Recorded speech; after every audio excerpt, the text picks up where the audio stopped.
আপনি দেখছেন news now, আমরা জানি কোনটা খবর। কমলপুর মূর্তিপাড়ায় প্রতিমা গড়তে মৃৎশিল্পীদের ব্যস্ততা তুঙ্গে। গত এক পক্ষ কাল ধরে ভয়াবহ বন্যায় ভেসে গিয়েছে ছোট ছোট মূর্তি করার যে প্রাথমিক সামগ্রী, যেমন বাঁশ, খড়, মাটি সহ আনুষঙ্গিক জিনিসপত্র। প্রচুর ক্ষতি হয়েছে কমলপুরের ফুলছড়ি মূর্তিপাড়ায়।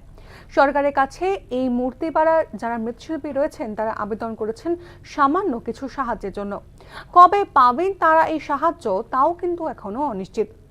তবে এই সমস্ত বাধা বিপত্তি প্রতিকূলতা কাটিয়ে এই অল্প সময়ের মধ্যেই ফুলছড়ি মূর্তিপাড়ার মৃৎশিল্পীরা আবারও তাদের কাজে ফিরে এসেছেন এবং আগামী এক মাসের মধ্যেই দুর্গাপুজো, তার আগে হাতে গুনে আর 7 দিন পর বিশ্বকর্মা পুজো। এই সমস্ত পুজোর যে মরশুম, সেই পুজোর মরশুমে মূর্তি গড়া নিয়ে তাদের মধ্যে ইতিমধ্যেই শুরু হয়েছে ব্যস্ততা। দিন রাত এক করে মৃৎশিল্পীরা শ্রমিক রেখে নিয়মিত প্রতিমা তৈরি করে যাচ্ছেন এবং তাদের এই মুহূর্তে সবথেকে বড় টার্গেট হচ্ছে নির্ধারিত সময়ের মধ্যে প্রতিমা হস্তান্তর করা। তবে শুধুমাত্র প্রতিমা ফাইনাল হয়ে গেলে বা প্রতিমা হস্তান্তর করাটাই যে তাদের কাছে মূল চ্যালেঞ্জ সেটা কিন্তু নয়, কারণ অধিকাংশ সময়তে তাদের কাছ থেকে কথা বলে যেমনটা উঠে আসে যে প্রতিমা ফাইনাল হলেও অনেক সময়তে দাম নিয়ে দর কষাকষি চলে। আর যেহেতু এইবার বন্যা পরবর্তী পরিস্থিতি, তাই দাম নিয়েও কিন্তু তাদেরকে বেশ একটা ভোগান্তির মধ্যেই পড়তে হবে বলে আগে থেকেই আশঙ্কা করছেন তারা। এমনিতে এই গোটা বিষয়ে নিয়ে জানিয়েছেন ফুলছড়ি এলাকার মহিলা মৃৎশিল্পী অনিমা রুদ্রপাল এবং তার ছেলে রণজিৎ রুদ্রপাল। তারা বেশ অনেক বছর ধরেই প্রতিমা তৈরি করছেন। তারা এইবারের এই প্রতিমা তৈরির যে গোটা বিষয়, বন্যা পরবর্তী পরিস্থিতিতে প্রতিমা তৈরি করতে তাদেরকে ঠিক কতটা প্রতিকূলতার মধ্যে পড়তে হচ্ছে, এই সমস্ত বিষয় নিয়ে তিনি আমাদেরকে জানিয়েছেন। কি বলছেন তিনি শুনবো। কাজের সময় টিভি জড়িও না।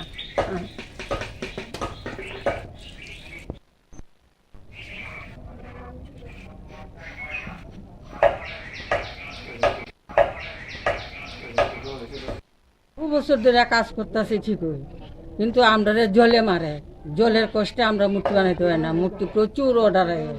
এবার এবার এবার বন্যায় কি ক্ষতি হয়েছে আপনাদের? বন্যায় আমরা ক্ষতিগ্রস্ত হয়েছে খুব বেশি, কিন্তু কি করবো, বন্যার বৃষ্টির আমরা মূর্তি রাখতে পারি না। মূর্তি কই রাখবো, আমরা জায়গা নাই।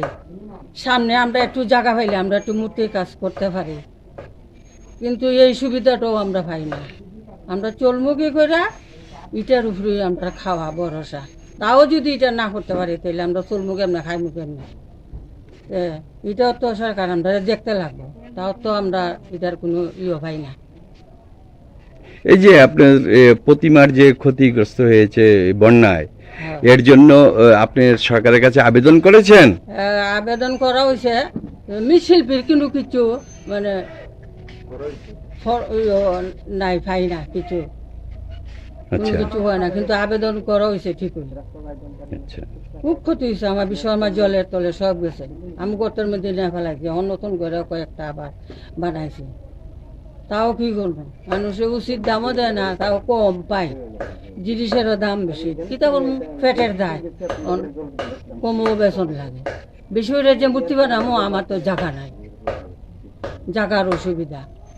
একটু জায়গা পাইলে একটু বেশি মূর্তি রাখতে পারি, একটু কাজ করতে পারি, তাও তো আমার সুবিধা। রাস্তাও একটা হয় না এরকম ভাবে, গাড়ি বাড়ি ঢুকতে পারে না, মূর্তি নিতে পারে না। কষ্ট করে মূর্তি বাড়ির থেকে রাস্তা নিয়ে গাড়ির মধ্যে তুলন লাগে। এই শিল্প কাজে জড়িত, আগে আমার বাবা করতেন, এখন আমি করি।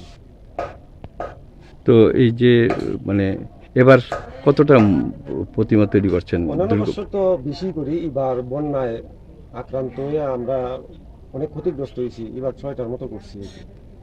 অন্যান্য বছর 10টা 12টা করি, আর এবার অনেক ক্ষতিগ্রস্ত হয়ে গেছি বন্যার কারণে। অনেক অর্ডার আয়ে কিন্তু রাখতে পারি না। দিন রাত্র পরিশ্রম করি, একদম রাত্র 2টা 2:30টা পর্যন্ত কাজ করি। খুব পরিশ্রম হইতেছে, সঠিক মূল্যায়ন আমরা পাই না, যদিও তবু আমাদের করতে হয়, যেহেতু এটার দ্বারাই আমাদের অন্য জুটে।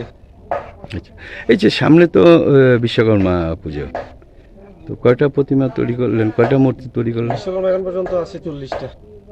অন্য বছর 70টা 80টা হয়। তো অনেক মূর্তি বন্যায় আমার ভাষায় নিয়ে গেছে, জলে নিয়ে গেছে। কাঠাম, মানে কাঠাম প্রায় 60 থেকে 70 হাজার টাকা লস হয়েছে আমার। লোকসান হয়েছে, কিন্তু কিছু করার নাই। আবার নতুন করে করতেই যাচ্ছে, পরিশ্রমটা বেশি হইতেছে আর কি। ছড়ার কিনারে বাড়ি। হ্যাঁ, দুইটা চড়া আছে, এদিকে একটা আছে, দক্ষিণ দিকে একটা, উত্তর দিকে একটা, দুইটা চড়া, মাঝখানে আমরা। আচ্ছা আচ্ছা।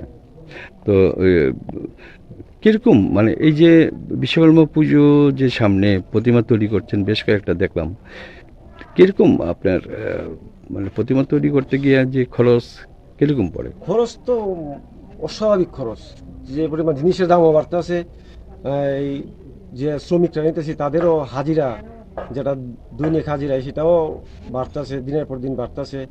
সব দিক দিয়ে বিচার করে সেটা একটা মূর্তির মূল্য সেই রকম পাই না আমরা। একটা মূর্তি যদি 5-7 হাজার টাকা হয়, এটার মধ্যে আমরা 5,000 টাকার মূর্তি 4,000 টাকা খরচ হয়ে যায়, 1,000 টাকা লাভ্যাংশ বার করতেও কষ্ট হয় আমরা। আচ্ছা, কতজন শ্রমিক আপনাদের আমার কাজ এখন করে? 3 জন আছে, 3 জন হ্যাঁ। কন্টিনিউ কাজ করে? কন্টিনিউ কাজ করে, দিন রাত্র কাজ করতেছে।